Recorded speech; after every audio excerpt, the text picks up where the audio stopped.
झालेला आहे। दोन्ही भावांनी एकत्र व्हावं यासाठी आता घोषणाबाजी करण्यात आलेली आहे।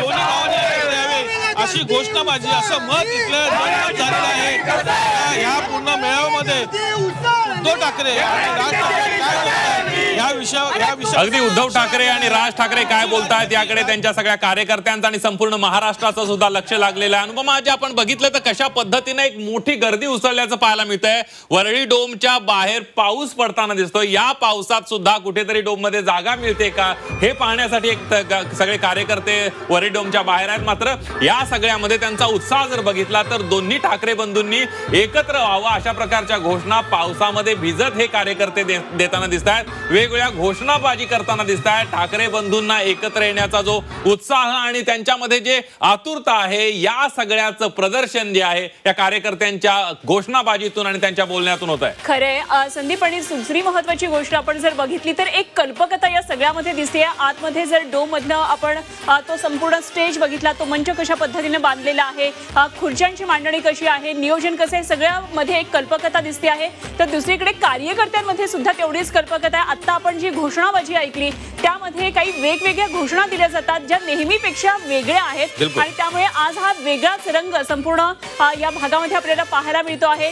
वरळी खरं तर अत्यंत उच्चभ्रू वस्तीचा हा भाग असलेला, मात्र हा मराठी जनांचा भाग आहे आणि मोठ्या संख्येने कोळी बांधव या ठिकाणी राहतात आणि ही सगळी संस्कृती जे मुंबईचे मराठी पण जपलं जावं ही गेल्या काही दिवसांपासून सातत्यानं ओरड होत होती। मराठी पण कुठेतरी हरपलं आहे का, मुंबईमध्ये मराठी माणूस राहणार का, अशा प्रकारचे प्रश्न होते ते मात्र आता या निमित्तानं जे काय महाराष्ट्राला जे आतापर्यंत जे मिळालेले आहेत, मग ते त्या ठिकाणी तुम्ही जर बघितलं असेल प्रत्येक वेळेला मराठी भाषेवरती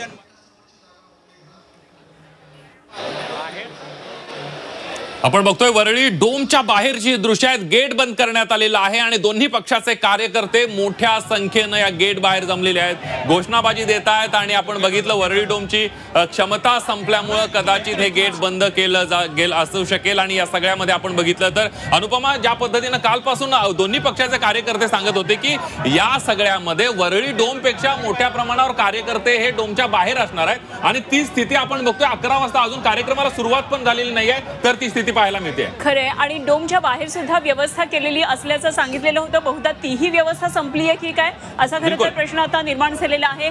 सगळ्यांचं पार्किंग आहे ते महालक्ष्मी रेसकोर्सवर आहे आणि त्यामुळे निश्चितच या ठिकाणी किती अभूतपूर्व ही सगळी गर्दी झालेली असेल पाहायला मिळते। एक गुढी सुद्धा या गर्दीमध्ये आपल्याला पाहायला मिळते। गुढी म्हणजे कुठेतरी विजयाचं प्रतीक असतं आणि हा मराठी जनांचा विजय आहे, हा मराठी भाषेचा विजय आहे हे सांगण्याचा प्रयत्न या ठिकाणी केला जातोय। त्यामुळे एक प्रकारे वेगळी क्रिएटिव्हिटी कल्पकता या सगळ्या गर्दीमध्ये सुद्धा आपल्याला पाहायला मिळते। अगदी आपण बघितलं तर मुंबई हा ठाकरेंचा बालेकिल्ला आहे आणि या बालेकिल्ल्यामध्ये मागच्या काही दिवसांपासून, मागच्या काही वर्षापासून हा बालेकिल्ला कुठेतरी निसटेल की काय अशा प्रकारची परिस्थिती निर्माण झालेली आहे आणि त्यामुळेच कुठेतरी या ठाकरे बंधूंच्या या मेळाव्याकडे एका ऊर्जेनं, एका सकारात्मकतेनं दोन्ही पक्षाच्या कार्यकर्त्यांनी, पदाधिकाऱ्यांनी बघितलेलं आहे। वरळी डोमच्या बाहेर तुफान गर्दी आपण बघतोय। या दृश्यांमध्ये आपल्याला दिसू शकते की ठाकरे बंधूंच्या या मेळाव्याला किती मोठ्या प्रमाणावर प्रतिसाद या दोन्ही पक्षाच्या कार्यकर्त्यांनी मिळताना पाहायला मिळतोय। ही दोन दृश्य आहेत, एकीकडे वरळी डोमच्या आतमध्ये खचाखच भरलेला वरळी डोम आहे, पदाधिकारी आहेत, नेते आहेत, कार्यकर्ते आहेत, तर दुसरीकडे वरळी डोमच्या बाहेर गेट बंद करण्यात आलंय आणि मोठ्या प्रमाणावर गर्दी आपण बघतोय। दोन्ही दृश्य या 4 कॅमेऱ्यांच्या माध्यमातून आपण दाखवतोय। पहिला कॅमेरा आपला आहे शिवतीर्थवर राज ठाकरेंच्या निवासस्थानी, थोड्याच वेळामध्ये राज ठाकरे वरळी डोमसाठी रवाना होतील, तर दुसरीकडे कॅमेरा 2 बघतोय आणि कॅमेरा 3, 4 मध्ये आपण वरळी डोमच्या आतमधली दृश्य बघतोय, तर कॅमेरा 2 वर आपण बघतोय दुसऱ्या दृश्यांमध्ये कशा पद्धतीनं वरळी डोमच्या बाहेर गर्दी जमलेली आहे। तर हा मराठी शक्तीचा विजयाचा जल्लोष आपल्याला पाहायला मिळतो आहे। आपण पाहतोय ही 4 कॅमेऱ्याने टिपलेली ही मोठी दृश्य शिवतीर्थहून आता काही वेळामध्ये राज ठाकरे निघतील आणि डोम या ठिकाणी येतील, तर काही वेळापूर्वी अमित ठाकरे या ठिकाणून निघालेले आहेत। तर डोम मधली 4 दृश्य आपल्याला पाहायला मिळतात। आतमध्ये सध्या बँड पथकाचं सादरीकरण सुरू आहे, कार्यकर्त्यांची मोठ्या प्रमाणामध्ये गर्दी आहे, निमंत्रितांसाठी केलेली पुढची आसन व्यवस्था आहे, तर डोमच्या बाहेर मोठ्या प्रमाणात जमलेले कार्यकर्ते जे आत जाण्याची वाट पाहत आहेत। अगदी आणि उत्स्फूर्त अशा प्रकारचा प्रतिसाद मिळताना दिसतोय. ज्या वेळेला या मोर्चाची घोषणा झाली होती, तो 5 जुलैचा मोर्चा होता, तो रद्द करण्यात आला, त्या वेळापासून अनुपमाजी आपण बघितलं तर मोठ्या प्रमाणावर उत्साह कार्यकर्त्यांमध्ये आहे, उत्सुकता मोठ्या प्रमाणावर आहे. मोर्चा रद्द झाला असला तरी तोच उत्साह, तोच जुनून जो आपण बघतोय तो या सगळ्या मेळाव्यामध्ये पाहायला मिळतोय.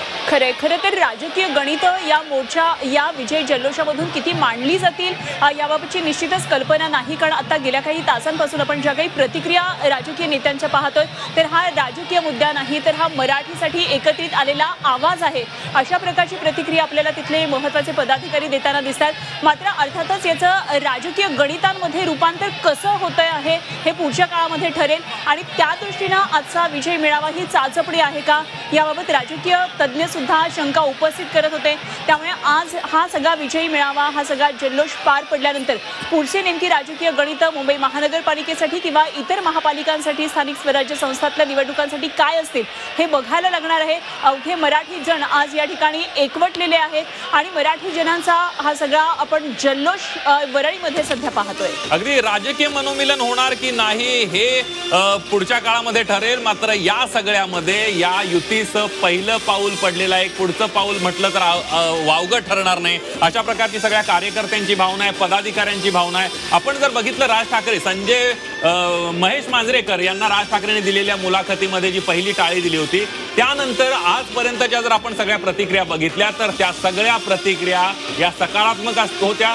कार्यकर्ते असतील, मनसे आणि ठाकरेंच्या शिवसेनेचे पदाधिकारी असतील, नेते असतील, यांच्या सगळ्यांच्या फक्त सकारात्मक प्रतिक्रिया आपण बघितल्या. आणि त्यामुळे कार्यकर्त्यांच्या मनात काय आहे हे आपण जाणून घेतलं होतं, संपूर्ण महाराष्ट्रानं जाणून घेतलं होतं. आणि नेत्यांचीही भूमिका तशीच होती, जे तुमच्या मनात आहे, जे महाराष्ट्राच्या मनात आहे तेच आम्ही करू, आणि तेच आता होताना दिसतंय. खरं तर राजकीय गणित मांडताना संख्यात्मक दृष्ट्या सध्या जरी दोन्ही पक्ष कमजोर दिसत असले तरी येणाऱ्या निवडणुकांसाठी ही शक्ती अत्यंत महत्त्वाची आहे. आणि या शक्तीचा आता कशा पद्धतीनं वापर केला जातो आहे हे येणाऱ्या काळामध्ये स्पष्ट होईल. अर्थातच ही गर्दी, या गर्दीचं मतदारांमध्ये रूपांतर व्हावं यासाठी निश्चितच राजकीय प्रयत्न यापुढे सुद्धा केले जातील. मात्र आत्ता जो आपण विजय जल्लोष पाहतो आहोत, हा विजय मेळावा पाहतो आहोत, झी 24 तासवर ब्रेकलेस हे महाकव्हरेज सुरू आहे. आज आपण सकाळी 7 वाजल्यापासून काय नेमक्या वरळीतल्या सगळ्या घडामोडी आहेत, महाराष्ट्राच्या वेगवेगळ्या भागामध्ये काय नेमकं या विजय मेळाव्याचं वातावरण आहे, हे सगळं जाणून घेण्याचा प्रयत्न करतोय. आणि प्रत्येक क्षणाची ही बातमी, घडामोड आपल्यापर्यंत पोहोचवतोय. वरळी डोम बाहेर मोठ्या प्रमाणामध्ये अजूनही कार्यकर्ते आत जाण्यासाठी थांबलेले आहेत. आणि त्याचबरोबर 4 कॅमेऱ्यांमधली दृश्य पहा, डोमच्या बाहेर असलेली गर्दी आहे, आतमध्ये मोठ्या प्रमाणात जमलेले कार्यकर्ते आहेत, नियोजित जे सगळे निमंत्रित जे आहेत त्यांच्यासाठी केलेले सगळं नियोजन दिसतं आहे. तर अशा पद्धतीने महामेळाव्याचं हे महाकव्हरेज आपण पाहतो आहोत. वरळी डोममध्ये सध्या ठाकरे बंधूंचा हा विजय मेळावा होणार आहे. अनेक पक्षांसाठी खरं तर निमंत्रण दिलेलं होतं, त्यामुळे त्या काँग्रेसमधून, राष्ट्रवादी काँग्रेसमधून नेमके कोण कोण येतात, शरदचंद्र पवार पक्षातून, याकडे सुद्धा लक्ष लागलेलं आहे. कारण हा मराठीचा जागर असल्यामुळे इतर पक्षांनी सुद्धा जे मराठी नेते आहेत, जे मराठी जे महत्त्वाचे नेते आहेत, त्यांनी जरूर या कार्यक्रमासाठी यावं, अशा प्रकारे राज ठाकरे यांनी साथ दिली होती.